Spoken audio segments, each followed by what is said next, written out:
هاوڕێیەکم هەبوو هەموو جا دەیوت باوکمان گرانینەوەتەکان بوو.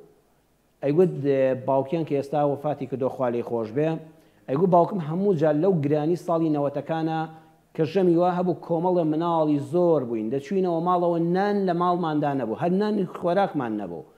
ئەو سەردەمە خەڵک پەلاماری دزینی کەلوپەلی کارەبایی و سیمی کارەبا و هەندێک شێوڵاتی حکومەتی زمانی پێشوو ئەوانەی دەداواتە دزی دەکرد لە کەلوپەلی گشتی وڵاتدا، هی حکومەتە هی خەڵکە. دومیشان چەکداری هەبوو، خەڵک بۆ شەڕی براکوژی بۆ فەردەیەک ئار چەکداری دەکرد.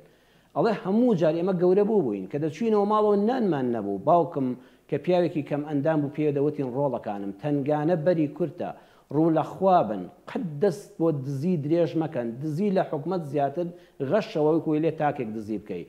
دومیشیان قەت بۆ پەنا بۆ چەکداری مەبن، خەریکی خوێندن بن.